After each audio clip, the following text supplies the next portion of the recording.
और जय हिंद आप सभी को। मेरे भाई जो भी तैयारी कर रहे हैं अच्छे से तैयारी करिए, सिलेक्शन हो जाएगा आप लोग को। बिल्कुल ये मन में नहीं सोचना है क्या होगा नहीं होगा, बिल्कुल आपको पहले रास्ता चलना है, मंजिल तक पहुंचना है। ठीक है, मैं एक विशेष बात चैप्टर 5 आज स्टार्ट कर रहे हैं एनसीईआरटी का। आज थोड़ा थोड़ा चैप्टर 4 बचा हुआ है। और एक आज मैं ये बताना जा रहा हूँ कि जिनको भी कंफ्यूजन है कि मेरे पास ओल्ड है न्यू है, तो पहले मेरी बात ध्यान सुनिए। कोई दिक्कत नहीं है, तो जो मैं पढ़ाता हूँ, ठीक है, जो मैं पढ़ाता हूँ उसका पीडीएफ आपको यहाँ से पढ़ना है। क्योंकि डायरेक्ट पीडीएफ आप लोग देखोगे तो डायरेक्ट समझ में नहीं आएगा। एक किताब जैसे आप किताब पढ़ते हैं वैसे समझ में आएगा। तो मैं एक बार यहाँ आप सुन लीजिएगा, नहीं भी कुछ करिएगा। मैं शॉर्ट नोट्स के बारे में बताया हूँ, शॉर्ट नोट्स से बताते जाना है, कैसे बनाना है मैं बताया हूँ। एक और वीडियो लाऊंगा बताऊंगा, ठीक है। फिलहाल शॉर्ट नोट्स की लंबा में एक छोटा सा करके देना, ये मैं इसके लिए स्पेशल वीडियो लाऊंगा। इस फिलहाल शॉर्ट नोट्स बनाना है, उसके अलावा आपको पीडीएफ देखना है, ठीक है। चाहे तो अंडरलाइन हाईलाइटेड रहता है। और जिनको भी टेलीग्राम का लिंक नहीं मिला है तो मैं इस वीडियो के कमेंट बॉक्स में टेलीग्राम का लिंक पिन कर दूंगा, ठीक है। वो जाके टेलीग्राम में देखेंगे। अब मैं बता रहा हूँ मैंने क्या क्या दिया है। 6 का पूरा ज्योग्राफी खत्म है जिसका पीडीएफ दे दिया गया है। 6 का साइंस खत्म है जिसका कि आप प्लेलिस्ट में यूट्यूब में खोलिएगा मिल जाएगा, एक बार और करा देंगे। 7 का पूरा साइंस कंप्लीट है, 8 का कंप्लीट है, 9 का चैप्टर 4 में थोड़ा बचा है, 5 मेरा शुरू हो रहा है, ठीक है। यहाँ तक वीडियो आपको दे दिया गया है, ठीक है। उसके साथ साथ 12th का 2 चैप्टर कराया है, हिस्ट्री का 6 लगभग खत्म हो चुका है। इतना मैंने खत्म कर दिया है, जल्द ही हम खत्म करेंगे। आप लोग पढ़िए बढ़िया से मन लगा के। और एक चीज और, न्यू और ओल्ड में क्या दिक्कत है, तो आप लोग कुछ नहीं करना, चुपचाप यहाँ मैं जो बताता हूँ उसको सुनिए पढ़िए। जो भी मेरे भाई कुछ हमारे जो दोस्त हैं वो कुछ आर्मी में भी हैं और शायद कुछ ये अग्निवीर में भी हैं, वो तैयारी कर रहे हैं। और कुछ लोग सीआईएसएफ से भी मैसेज आया था सीआरपीएफ हम तैयारी कर रहे हैं। कोई बात नहीं, जहाँ है आगे बढ़ने के लिए किसी को बाउंडेशन नहीं है, सभी लोग आगे बढ़ते हैं। जहाँ है जहाँ हमेशा अपने ऊपर का सोचिए, चाहे अपने विभाग में ऊपर जाइए, चाहे जिस भी विभाग को जाना है, जो आपका सपना है पूरा करिए। कुछ नहीं है, आप दिन में 5 से 6 घंटा वहां से निकालिए टाइम, धीरे धीरे करिए हो जाएगा। लेकिन आप अगर घंटों पढ़ते हैं, 5 घंटा 6 घंटा पढ़ते हैं, 10 घंटा ही पढ़ते हैं, अगर एनसीईआरटी नहीं पढ़ते हैं तो फिर आपका दिक्कत हो जाएगा। एक बार बेस पढ़िए आराम से, फिर प्रैक्टिस में करवा आप ही प्रैक्टिस भी मैं अब लाने वाला हूँ, करवा रहा हूँ प्रीवियस ईयर का हर पूरा प्रीवियस के लाऊंगा। मैथ रीजनिंग भी पूरा लाऊंगा उठा के। जो क्वेश्चन जैसे बिहार दरोगा का मेन से पूछता है, दरोगा का ये सॉरी मैथ का, तो मैथ को कुछ नहीं करना है, प्रीवियस ईयर पढ़ना है दरोगा के लिए या बिहार पुलिस के लिए। फिर बिहार सीजीएल 4 के लिए मैथ और रीजनिंग का अलग से एक में ही कंबाइन करके लाऊंगा, आधा घंटा का वीडियो लाऊंगा, उसी में सारा मेन टॉपिक करा दूंगा प्रैक्टिस, ठीक है। तो आप लोग पढ़िए। जो न्यू एनसीईआरटी जिनके पास है सुनिए, फिलहाल ओल्ड से पढ़िए, ओल्ड से क्वेश्चन आएगा। जो न्यू वाले हैं तो हम न्यू में जो लगभग तो ओल्ड से पढ़ा ही देंगे, तो न्यू में थोड़ा बहुत बचा होगा न्यू से भी हम करवा देंगे, हो जाएगा, ठीक है। और कोई डाउट हो तो बताइएगा, ठीक है। फिलहाल पढ़िए। और की क्या कराना, सब चैप्टर 5 खोलिएगा ओल्ड वाला, तो पढ़िएगा जब जीवन की इकाई। आप यहाँ पे देखिएगा कोशिका के बारे में, देखिए कॉर्क की, सब समझिए बात को।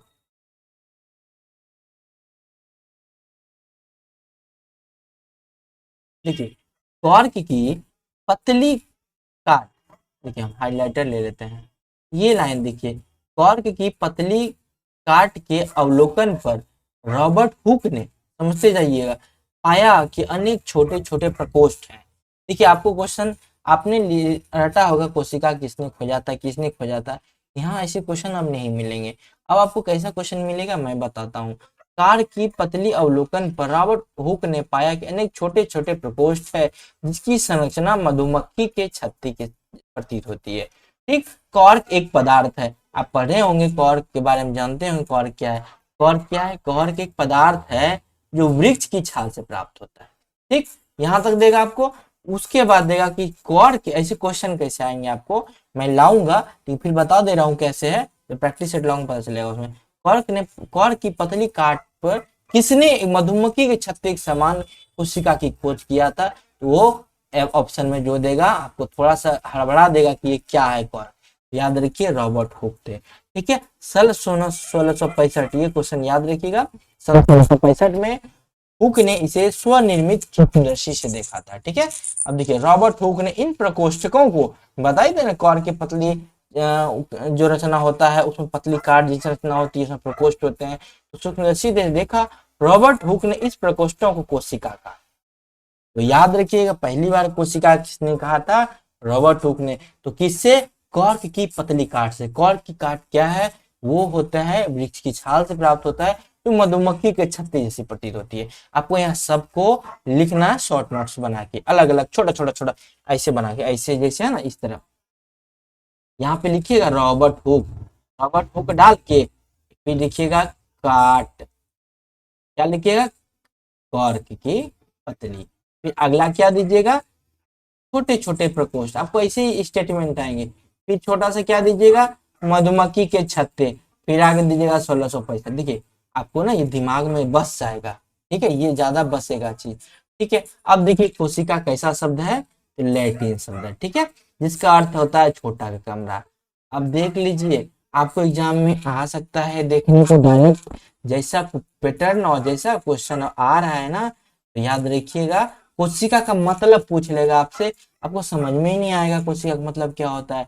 तो छोटा कमरा, क्लियर।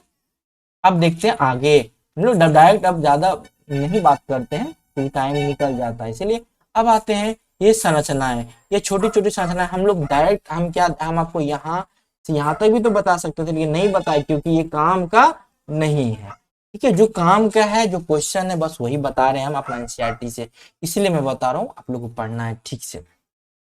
अब आते हैं आवर्धक लेंस। आपको फिजिक्स में हम आवर्धक लेंस के बारे में बताए थे कि आवर्धक लेंस क्या होता है, उत्तल लेंस, अवतल लेंस, याद आया? पढ़िएगा 6 या 7 का एनसीईआरटी में पढ़ाए थे, लेंस के बारे में बहुत अच्छा से बताए थे हम, आवर्धक लेंस, ठीक है। आवर्धक लेंस की खोज के बाद सूक्ष्मदर्शी का आविष्कार संभव हुआ। यह पता चला कि एकमात्र कोशिका स्वयं में एक संपूर्ण जीव, जैसे अमीबा, अमीबा, क्लेडोमोनास, पैरामेशियम, ठीक है, हम बोले थे ना, देखे होंगे एक कोशिकीय होता है, पैरामेशियम क्या होता है, इसके बारे में बताए थे ना, ये क्या होता है, चप्पल क्या करती का, याद है? ऐसे रहता है, पैर में चप्पल में बताए थे, चप्पल पहनते, चप्पल क्या करती का ये होता है, ठीक है। अब उसके क्लेडोमोनास क्या है?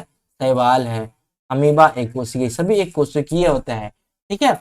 देखिए उसके बाद इसके अतिरिक्त इन सजीवों में एक कोशिकीय जीव कहते हैं, तो लिख लीजिए, आपको बड़ी फंसाता है, आपको कहीं भी एग्जाम दिए होंगे तो आप प्रैक्टिस में याद होगा, एक कोशिकीय बहुकोशिकीय में फंस जाते होंगे, तो इसमें थोड़ा सा लिख लीजिए, एक कोशिकीय लिखना है। देखिए शॉर्ट नोट्स भी हम बताते जाते हैं, आज हमको लगता है वीडियो देखते जाइए, क्लियर होते जाएगा। एक कोशिक, एक कोशिक लिख के क्या लिखिएगा? यहाँ पे अमीबा, फिर लिखिएगा पैरामेशियम, फिर लिखिएगा बैक्टीरिया हो सकती है, ठीक है। इन सजीवों को एक कोशिकीय जीव कहता है। इसके अतिरिक्त बहुकोशिकीय जीव है, अनेक कोशिकाएं समाहित होकर विभिन्न कार्यों को संपन्न करती, तो नहीं जानेंगे। अब बहुकोशिकीय सबको पता है, फंजाई, कवक, पादप तथा जंतु आते हैं ना। चलिए इसको भी शॉर्ट नोट, प्रत्येक बहुकोशिकीय जीव एक कोशिका से ही विकसित हुआ है। तो कैसे, याद रखिएगा, बहुकोशिकीय पहले एक कोशिका से बना है, ठीक है। तो आप लोग को कंफ्यूजन बिल्कुल नहीं, पढ़ते जाना, समझते जाना, एकदम साइंस को ना एकदम वो कर लेना है, कोई पूछे ना, कैसा भी क्वेश्चन पूछे बना देना है, ठीक है। कोशिका का सब, अब आते हैं, ये छोटा सा बॉक्सा बड़ी काम का है भैया, तो चुपचाप देखिए और नोट्स शॉर्ट बनाइए। पीडीएफ हम बता दिए कि आपको हम टेलीग्राम ग्रुप में डालेंगे, टेलीग्राम ग्रुप का लिंक कमेंट में पिन कर देंगे, ठीक है। कोशिका का सबसे पहले पता रॉबर्ट हुक ने 1665 में लगाया। चलिए ये पहले क्लियर कर दिए हैं। कॉर्क की पतली काट में अनगढ़ सूक्ष्मदर्शी की सहायता से देखा रॉबर्ट हुक ने। लुएन हॉक आता है, इसको लिखिएगा, आपको सजाने देगा इस तरह के सीरियल वाइज, 1665, 1674, 1831, 1839, 1838, 1839। आइए देखिए क्या क्या है एक बार पहले। 1665 में रॉबर्ट हुक ने कॉर्क की सहायता से, ल्यूवन ने 1674 में सबसे पहले उन्नत सूक्ष्मदर्शी की से तालाब के जल में स्वतंत्र रूप से जीवित कोशिकाओं का पता लगा। आप बताइए, ऐसे क्वेश्चन आते ही हैं, जब एनसीईआरटी से ही क्वेश्चन इन लाइनों से आएगा आपको, तो हम क्यों पढ़े दूसरा बुक? पढ़ना है लुसेंट को, पढ़ना है प्रीवियस ईयर को, लेकिन इसके बाद समझ में आ रहा है ना, बहुत जल्दी खत्म हो जाएगा, आपका टेंशन नहीं लीजिए। साइंस तो एकदम खत्म करने वाले हैं बहुत जल्दी। रॉबर्ट हुक ने 1831 में, तो याद रखिएगा, इसे याद करना है, हम आपको फिर याद करा देंगे, शॉर्ट नोट्स यहाँ भी बड़ी काम आएगा आपको। रॉबर्ट हुक ने 1831 में कोशिकाओं में केंद्रक का पता, और रॉबर्ट ब्राउन ने, तो रॉबर्ट ब्राउन ने केंद्रक का पता लगाया। ठीक, अब देखिए ये ई पुरकेंजे ने 1839 में कोशिका में स्थित तरल जैविक पदार्थ जीव द्रव्य नाम दिया। ऐसे ही आपको पूछाएंगे। अब देखिए पहले तीन को देख लेते हैं तो कैसे आएंगे क्वेश्चन। देखिए आपको दे देंगे सारा ये चारों डेट, ये चारों ईयर देगा, बोलेगा ना इसको आप क्रमिक रूप से सजाइए, कुछ नहीं देगा, बोलेगा कोशिका का चारों क्रमिक रूप से कोशिका का जो खोज वो अलग अलग सजाइए। तो सबसे पहले 1600, यहाँ पे देख 1665, इसे याद करिए, लिखना है जैसे कोशिका, देखिए रॉबर्ट हुक। फिर 1674 किसने किया, 1674 में रॉबर्ट नहीं ल्यूवेनहॉक, याद रखिएगा ल्यूवेनहॉक को ही बैक्टीरिया की खोज के लिए जाना जाता है। इसी ने क्या जीवित कोशिकाओं का पता लगाया था। देखिए ध्यान से, ल्यूवेनहॉक ने 1674 में सबसे पहले उन्नत सूक्ष्मदर्शी के तालाब में जल में स्वतंत्र रूप से जीवित कोशिकाओं का पता लगाया था। ठीक है, ल्यूवेनहॉक में 1674 लिख देंगे, फिर 1831, ऐसे ही आपको लिखना है। ऐसे ये एक जगह जब लिंक लगाइएगा ना भैया बड़ी याद होगा। 1831 में रॉबर्ट ब्राउन, इसने क्या खोजा, ये केंद्र हम देखिए बनाए थे, ये है आपका कोशिका झिल्ली, कोशिका भित्ति सब होता है। कोशिका भित्ति पादप कोशिकाओं में, कोशिका झिल्ली जंतु कोशिका में, और उत्पादक कोशिका में कोशिका झिल्ली के ऊपर कोशिका भित्ति होती है इसको सुरक्षा के लिए, समझा रहे ना।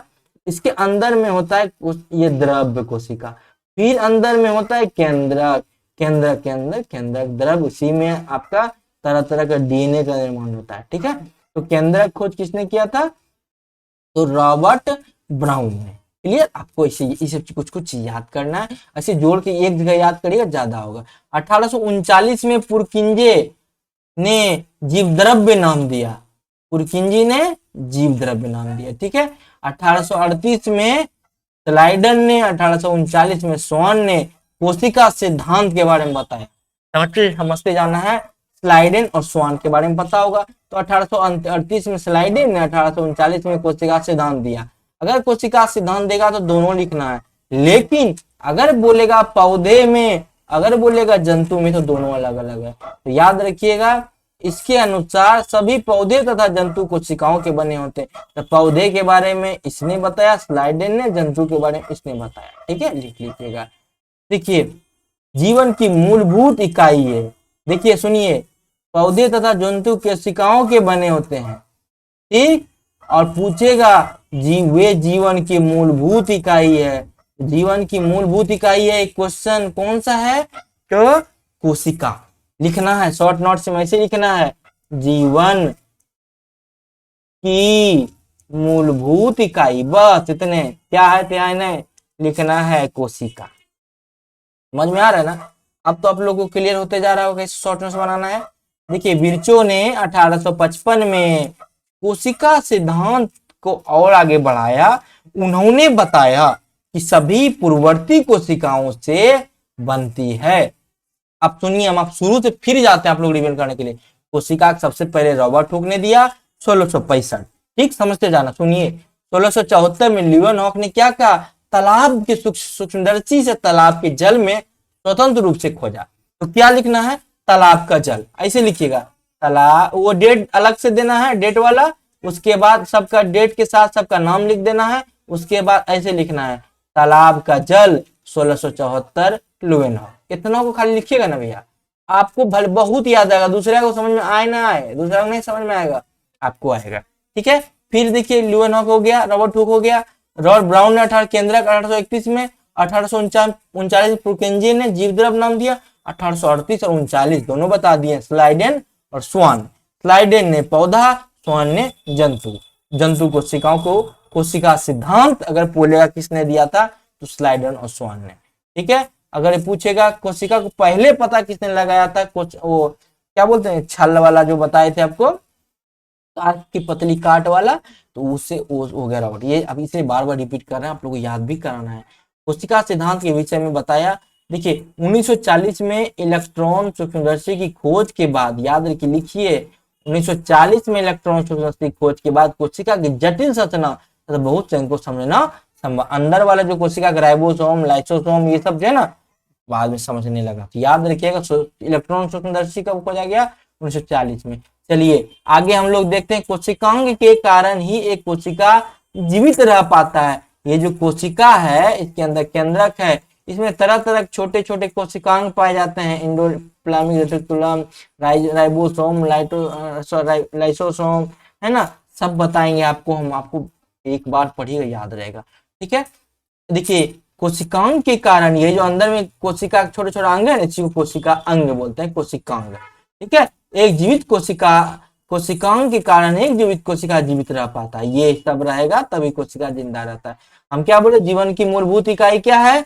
तो ना तो डीएनए है, याद रखिएगा, कोशिका मारना है, डीएनए अलग है, बताएंगे आपको हम, ठीक है।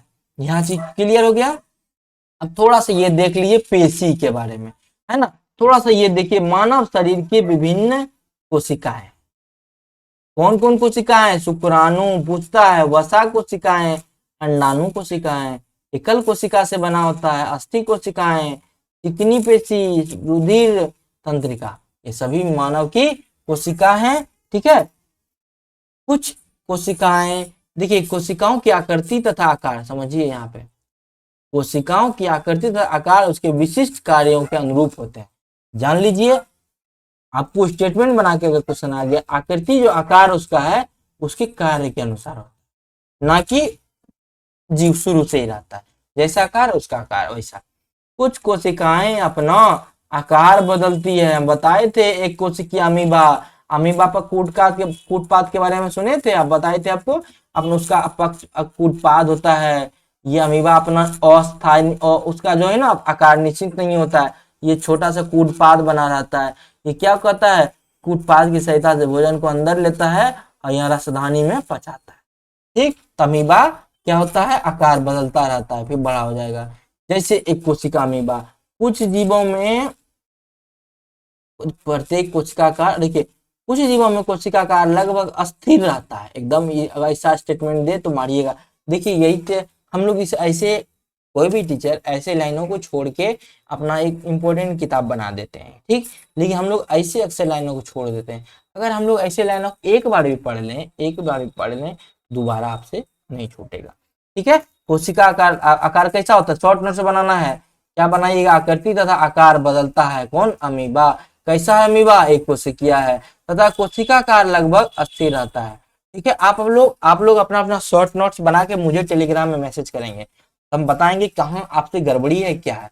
परफेक्ट होगा तो मैं बताऊंगा परफेक्ट, ठीक है, क्लियर। चाहे मुझे कमेंट में ही करिए, लेकिन शॉर्ट नोट्स बना कीजिएगा, बहुत बड़ा हथियार है ये आपका। उदाहरण के लिए तंत्रिका कोशिका, है ना, प्रत्येक जीवित कोशिका में कुछ मूलभूत कार्य करने की क्षमता होती है, ठीक। अब क्या होती है देखते हैं। बहुकोशिक जीवों में श्रम विभाजन होता है। क्या होता है? मनुष्यों में, बहुकोशिकीय जीवों में श्रम विभाजन होता है, ठीक है, कोशिका में। अब देखिए, जैसे मनुष्य के शरीर में हृदय रुधिर को पंप करता है तथा अमाशय भोजन को पाचन करता है, ये सब तो पता ही है, बताने की जरूरत नहीं है। एक कोशिक में श्रम विभाजन होता है, इसी प्रकार एक कोशिक में श्रम विभाजन होता है। वास्तव में ऐसी प्रत्येक कोशिका में कुछ विशिष्ट घटक होते हैं जिन्हें कोशिकांग कहते हैं। समझ में? कोशिका क्या होता है? प्रत्येक कोशिकांग एक विशिष्ट कार्य करता है। देखिए यहाँ से स्टेटमेंट सवाल आ सकते हैं। प्रत्येक कोशिका एक विशिष्ट कार्य करता है, क्या? जैसे कोशिका में नए पदार्थ का निर्माण, अपशिष्ट पदार्थों का निष्कासन आदि। तो नए पदार्थ का निर्माण, अपशिष्ट पदार्थ का निष्कासन कौन करता है? कोशिका करता है, ठीक है। अब हम लोग देखें कोशिका किससे बनी होती है? कोशिका संरचनात्मक, कोशिका का संरचनात्मक संगठन। अब देखते हैं, प्रत्येक कोशिका प्रत्येक कोशिका में 3 गुण दिए गए। क्या 3 गुण है? देखिए पहला तो प्लाज्मा झिल्ली होता है, आपको हम बताते हैं प्लाज्मा झिल्ली क्या होता है। प्लाज्मा झिल्ली को ही बोलते हैं कोशिका झिल्ली, ठीक है। केंद्रक तथा कोशिका द्रव्य, याद रखिएगा, आप लोग कंफ्यूज हो जाते हैं आखिर ये प्लाज्मा झिल्ली क्या होता है। तो याद रखना है, ये जो झिल्लियां होता है कोशिका की, जो बाहर जो घेरल रहती है, इसी को कोशिका झिल्ली या प्लाज्मा झिल्ली होती है। कोशिका झिल्ली ही कार्बन डाइऑक्साइड को विसरण के द्वारा रोकती है, हम बताए थे ना। तो देखिए वही बाहर के पदार्थों को रोक के रखती है, छानने का काम करता है कोशिका झिल्ली। आगे हम लोग पढ़ेंगे, हालांकि इतना जानना है प्लाज्मा झिल्ली को ही कोशिका झिल्ली। और क्या पाया जाता है, केंद्रक पाया जाता है। केंद्रक में फिर क्या पाया जाता है, केंद्रक के बाद कोशिका द्रव्य, केंद्रक के अंदर केंद्रक द्रव्य। ठीक है, ठीक है। प्लाज्मा झिल्ली अथवा कोशिका झिल्ली, अब देखिए ध्यान से, प्लाज्मा झिल्ली को ही कोशिका झिल्ली हम बताए थे ऊपर में, आप लोग कंफ्यूज, यही एग्जामिनेशन पढ़ेगा तो नहीं पता चलेगा। प्लाज्मा झिल्ली को ही कोशिका झिल्ली कहते हैं। कोशिका की सबसे बाहरी परत है, हम अभी बता दिए थे, कोशिका है ये सबसे बाहरी परत जो होता है कोशिका झिल्ली। ठीक, अब देखिएगा एक चीज और, कोशिका भित्ति भी होता है, लेकिन प्लांट में भी कोशिका झिल्ली के बाहर से कोशिका भित्ति पाया जाता है, जो सुरक्षात्मक काम करता है, कठोरता बनाए रखता है। ठीक है, कोशिका भित्ति। प्लाज्मा झिल्ली देखिए, कोशिका के घटकों को, अब देखिए कोशिका की सबसे बाहरी परत है कौन, कोशिका झिल्ली या प्लाज्मा झिल्ली, जो कोशिका के घटकों को बाहरी पर्यावरण से अलग करती है। प्लाज्मा झिल्ली कुछ पदार्थों को अंदर अथवा बाहर आने देती है, हम बताए थे प्लाज्मा झिल्ली कुछ को अंदर कुछ को बाहर जाने देती है। अन्य पदार्थों की गति को रोकती है, यानी कि जो चाहेगा ना वही आएगा, और पदार्थ नहीं आ सकता है कोशिका के अंदर। ठीक है, जिससे कोशिका को नुकसान ना हो, समझ रहे हैं। तो कोशिका झिल्ली का कार्य आपको यहाँ से स्टेटमेंट बना के क्वेश्चन आएंगे, आप लोग देख लीजिए, यहाँ से स्टेटमेंट बना के बोलेगा इसमें से कौन, कोशिका झिल्ली की, ये क्या कोशिका झिल्ली की कार्य नहीं है। तो याद रखिएगा, हम आपको देंगे क्वेश्चन एमसीक्यू कराने वाले हैं जल्द। तो कोशिका सबसे बाहरी परत है, घटकों के बाहरी पर्यावरण से अलग करती है। बाहरी परत से कौन अलग करता है, तो कोशिका झिल्ली।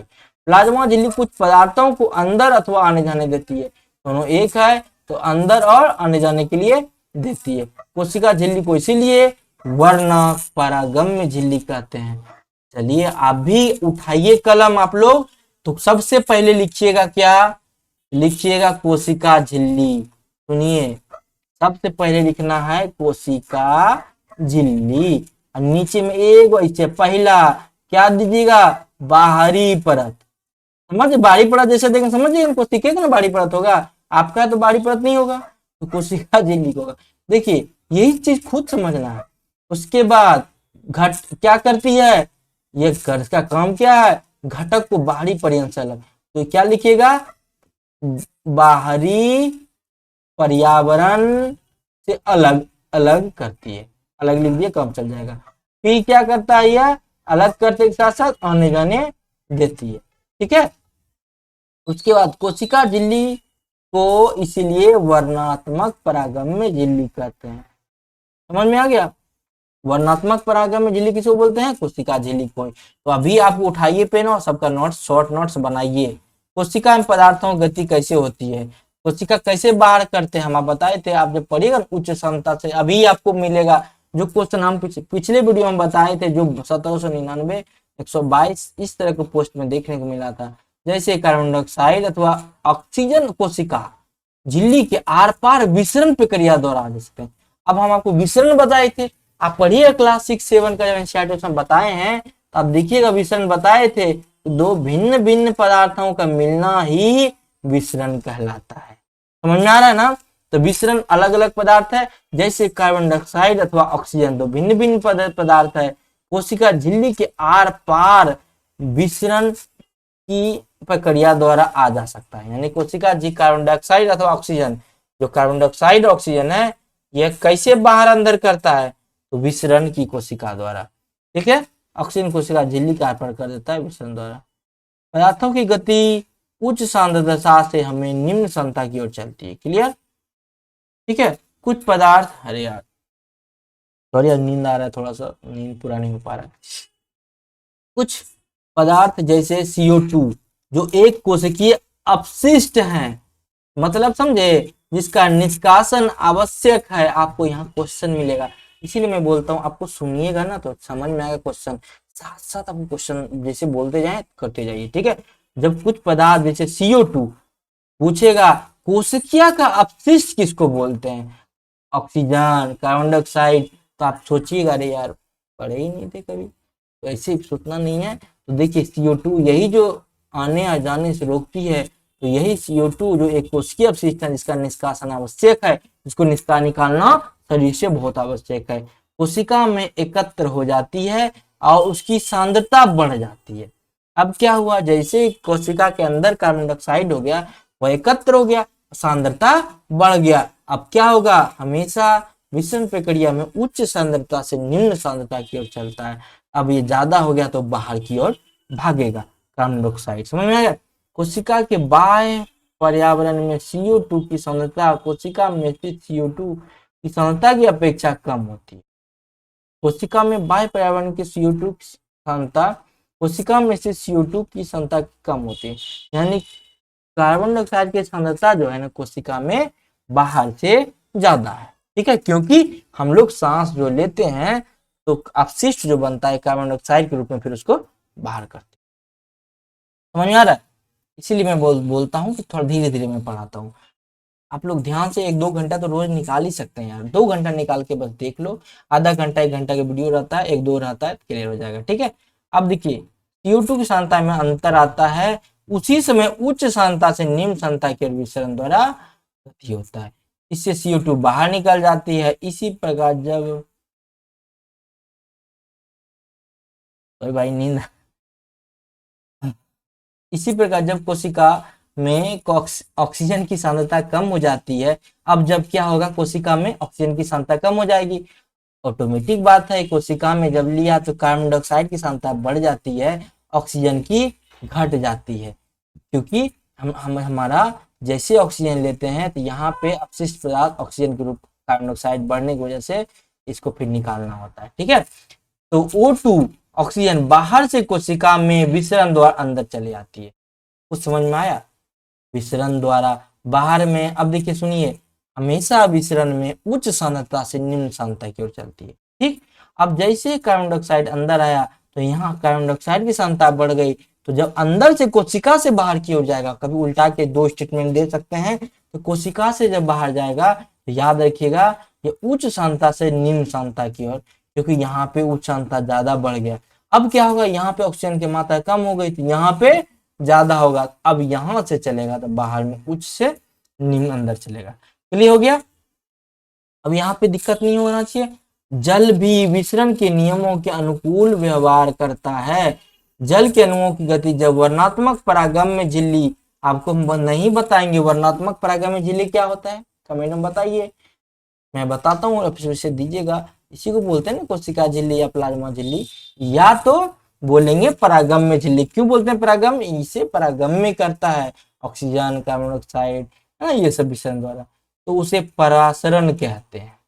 अब आइए परासरण। विसरण जानते ही थे कि दो भिन्न भिन्न वस्तुओं का मिलना विसरण कहलाता है, लेकिन विसरण के नियमों के अनुकूल व्यवहार कर जल भी करता है। जल के अणुओं की गति जब वर्णात्मक परागम्य झिल्ली द्वारा हो तो उसे परासरण कहते हैं। क्लियर हो गया। जल के अणुओं की गति जब वो वाला व्यवहार करने लगे तो वर्णात्मक परागम्य झिल्ली वाला, अब वो खुल जाएगा। ठीक है, ठीक है, चलिए आप आगे देखते हैं। प्लाज्मा झिल्ली में जल की गति आप लोग 9, 10 एंड 8 तक पढ़ा दिए, जल्दी देख लो जाके। 9, 10, 11, 12 सबसे जल्दी जल्दी से पढ़ लो। आपका 40% सिलेबस, आपका कॉन्फिडेंस आएगा, टेस्ट में मार्क्स बढ़ेंगे, हमको लगता है बढ़ना शुरू हो गया होगा आपको। ठीक है, प्लाज्मा झिल्ली, अब जब 12th खत्म हो जाएगा देखिएगा आपका स्कोर सीधे यहाँ से यहाँ हो जाएगा। मात्रा के कारण भी प्रभावित होती है। इस प्रकार परासरण में जल के अणु वर्णात्मक परागम झिल्ली द्वारा उच्च जल की सांद्रता से निम्न जल की सांद्रता की ओर जाती है। समझ आया। परासरण क्या होता है, जो वर्णात्मक परागम झिल्ली द्वारा उच्च से निम्न सांद्रता की ओर चलती है, ये भी वही काम करती है। कोशिका अथवा पादप कोशिकाओं को शक्कर अथवा नमक के विलयन में रखें तो क्या होगा, देखते हैं क्या होगा। यदि कोशिका को तनु विलयन वाले माध्यम अर्थात जल में शक्कर अथवा नमक की मात्रा कम और जल की मात्रा ज्यादा है तो जल परासरण विधि द्वारा कोशिका के अंदर चला जाता है। ऐसे विलयन को अल्प परासरणीय दाब कहते हैं।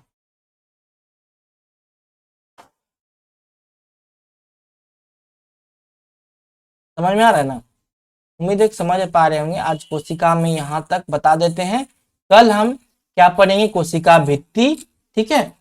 अगले वीडियो में टाइम मिला आज ही डाल देंगे, कोशिका भित्ति आज डाल देंगे, कोशिका भित्ति क्या होता है।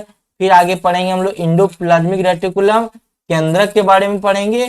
देखिए आपसे सब के लिए होते चला जाएगा। केंद्रक देखिए हम बताए थे ना, प्रोकैरियोटिक कोशिका जो होती है, देखिए यही ये देखिए क्या है, ध्यान से देखिए, यही देखिए प्रोटीन, ये क्या क्या है, राइबोसोम है, प्लाज्मा झिल्ली है, कोशिका भित्ति है, ठीक है। तो समझिए, ये सब चीज आगे वीडियो में बताएंगे। कोशिका अंगक क्या है, फिलहाल जो बचा है उसको पाठ को कर लीजिए आप लोग, ठीक है, कर लीजिए। मेरा भी नींद हमको भी आ रहा है, लेकिन करा देते हैं।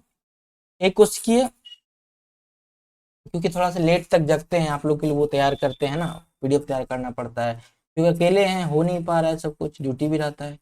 तो देखिए अब आगे हम लोग कहाँ थे, तो यहाँ थे।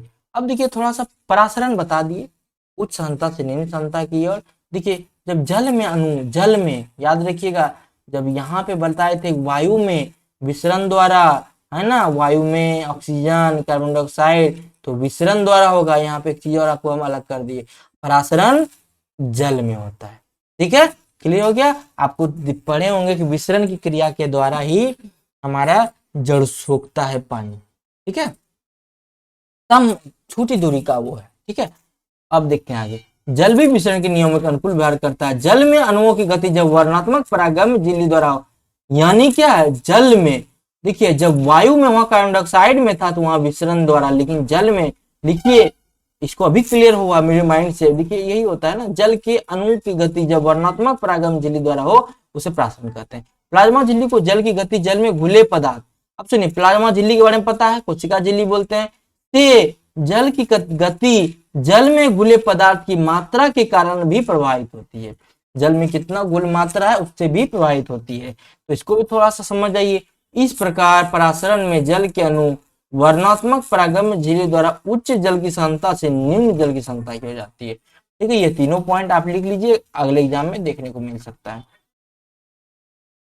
यदि कोशिका को तनु विलयन वाले माध्यम अथवा जल में शक्कर अथवा नमक की मात्रा कम और जल की मात्रा ज्यादा है, ठीक है। अब देखिए तनु में, यदि कोशिका को तनु विलयन वाले, तनु यानी पतला, माध्यम अथवा जल में शक्कर अथवा नमक की मात्रा कम और जल की मात्रा ज्यादा है, तो इसे जल परासरण विधि द्वारा कोशिका के अंदर चला जाएगा। कहते हैं कि कोशिका के बाहर जो तनु विलयन है, पतला विलयन है, ठीक है, जल कहें या शक्कर कहें अथवा घोल कहें, ठीक है, ठीक है, तो जल परासरण विधि द्वारा अल्प परासरण दबिक विलयन कहते हैं।